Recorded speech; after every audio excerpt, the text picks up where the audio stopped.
السلام علیکم۔ جب بھی کسی قوم کی ترقی ہوتی ہے یا کوئی قوم ترقی کی طرف اس وقت تک گامزن ہو ہی نہیں سکتی جب تک وہاں اعلیٰ تعلیمی ادارے اور پڑھے لکھے لوگ جو ہیں ان کی تعداد نہ بڑھے۔ زندگی کے ہر شعبے کو چلانے کے لیے علم کی ضرورت ہے۔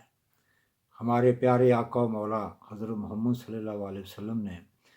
میرا خیال جتنا علم حاصل کرنے پر زور دیا اتنا شاید کم ہی کسی اور بات پہ زور دیا ہو نظام کے لحاظ سے۔ تو اس لیے اور دوسری طرف جب کسی قوم کا زوال شروع ہوتا ہے تو وہاں پڑھے لکھے لوگ جو ہیں وہ کم ہونا شروع ہو جاتے ہیں۔ ابھی چند دن پہلے کی بات ہے، بلکہ آج کل کی بات ہے، وہ عاطف میاں صاحب امریکہ والے جن کا ہمارے عزت مآب جناب وزیر اعظم پاکستان صاحب نے ذکر فرمایا تھا اپنا دھرنے کے دنوں میں،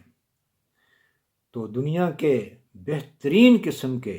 انسانوں میں ان کا شمار ہوتا ہے اکنامکس میں۔ تو ان کا پروگرام تھا ایک کراچی کی ایک یونیورسٹی میں، تو انہوں نے یہ کہا کہ جتنے بھی لوگ اس شعبہ سے تعلق رکھنے والے جو ہیں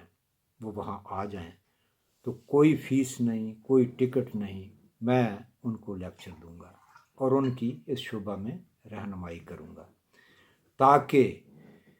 ملک جو ہے وہ ترقی کرے اور علم جو ہے وہ دوسروں کی طرف منتقل ہو۔ لیکن بدقسمتی یہ ہے کہ مذہبی جنونی جو ہیں وہ انہوں نے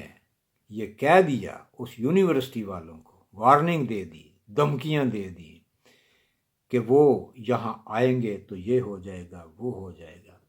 اور انہوں نے ان کے مذہبی جنونیوں کے دباؤ میں آ کے تو ان کا پروگرام جو ہے وہ لیکچر والا، وہاں کے دورے والا، وہ جو ہے وہ کینسل کر دیا۔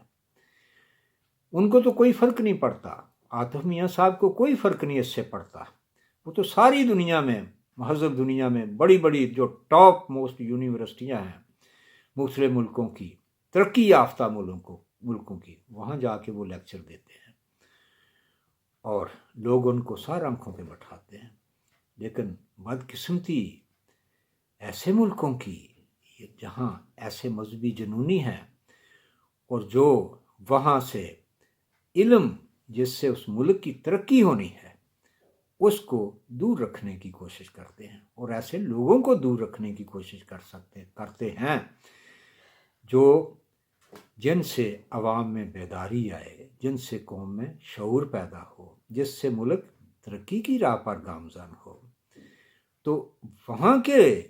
جو پڑھے لکھے لوگ ہیں ان کے لیے لمحہ فکریہ یہ ضرور ہے کہ اگر اسی طرح سے یہ مذہبی جنونی جو ہیں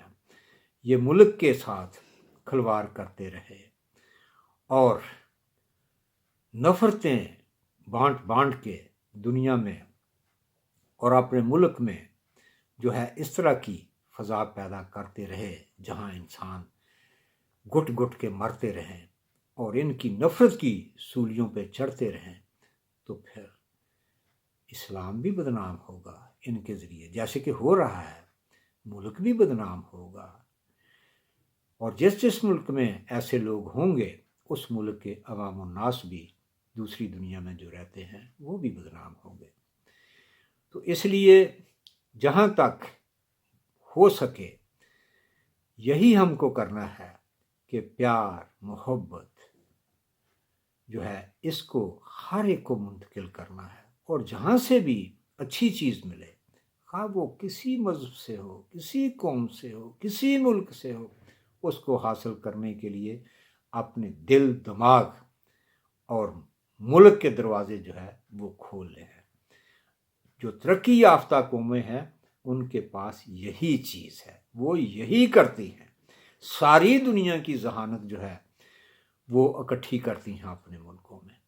یورپ بھی ایسے کرتا ہے، جاپان بھی ایسے کرتا ہے، امریکہ بھی ایسے کرتا ہے، کینیڈا بھی ایسے کرتا ہے، غرض چائنا بھی ایسے کرتا ہے۔ یعنی دنیا کے ذہین ترین لوگوں کو وہ اپنے ملکوں میں بلاتے ہیں اور ان سے فیض یاب ہوتے ہیں۔ تو خدا کرے وہ وقت جلد آئے جب ہماری پاکستان کی اور دوسرے اس طرح کے ملک جہاں مذہبی جنونی پائے جاتے ہیں، وہاں ایسی فضا پیدا ہو کہ جہاں دنیا کے اس طرح کے بڑے بڑے لوگ عاطف میاں جیسے وہاں جائیں اور لوگ ان سے فیض یاب ہوں اور وہ لوگوں کی علمی پیاس جو ہے وہ بجھا سکیں اور ملک اور قوم کی ترقی میں وہ مدد کر سکیں ان کی۔ اللہ کرے وہ وقت جلد آئے۔ اللہ حافظ، اللہ حافظ۔